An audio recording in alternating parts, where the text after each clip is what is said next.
Australia's digital divide is widening. 1.42 million young people don't have access to a computer at home, and that's up from 19% in 2024 to 23%. One body is pleading for used technology to help close the gap. Joining me live now is the CEO of Workventures, Caroline McDaid. Welcome to the show, Caroline.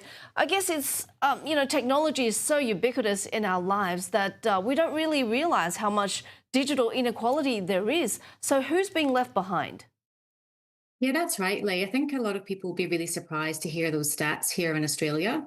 You mentioned 1.4 million young people, but within that, there's actually over 500,000 young Australians aged 14 and above who don't have any access. And for that group, it's really critical for that education, job readiness, and just access, for daily life. And even when you take into account access within schools and libraries, there's actually 14% of young people aged 8 to 15 who have no access at all. And unfortunately, as you mentioned, that's actually increased by 10% from last year. So it certainly is a problem that's growing. And again, that's quite surprising for a lot of people. So where are the most urgent gaps demographically, geographically? Yeah, look, we see it. It is certainly spread across the country. We see it most in lower socioeconomic homes. So there certainly seems to be a correlation between cost of living and the digital access gap. And in fact, some states do see higher levels of digital exclusion than others, particularly in remote and regional areas. There's higher digital access gaps as well. But it's certainly not restricted to any one state or territory. It's certainly across the entire country.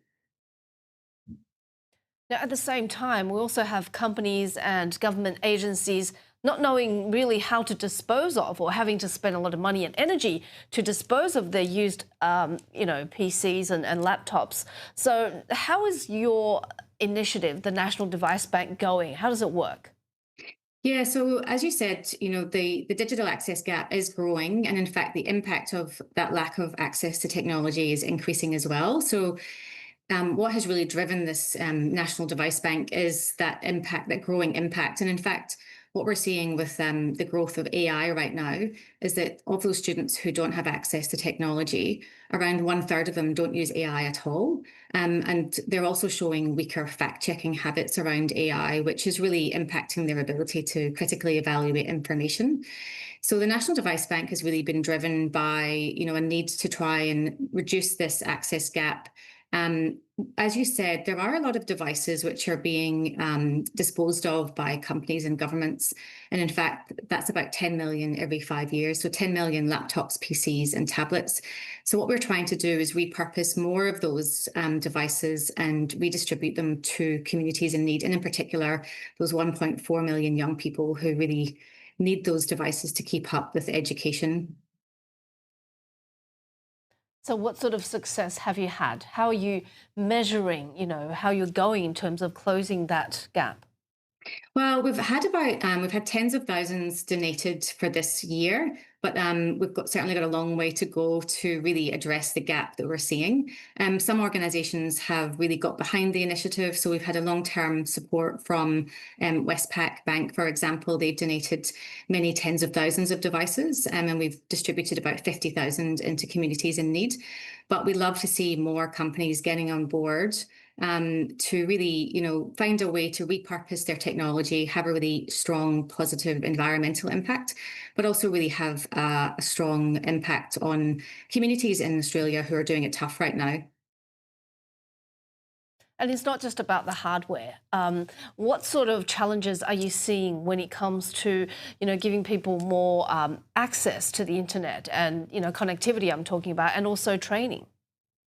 Yeah, so every device that's being distributed through the National Device Bank does come with digital support, and we're providing access to digital skills training as well. And if we can, connectivity. So yeah, you're right, digital exclusion is not just a device, it's the device, the connectivity, and the skills to use them. So we definitely do need to address all of those. And the National Device Bank brings together, those devices which are being disposed of by companies. And then we have a network of not-for-profits, so over 6,000 not-for-profits that we can access, who are putting their hands up to for devices for the communities they support. But unfortunately, right now, we don't have enough to meet demand. So hence why we're doing this appeal right now to try and get more companies to really support.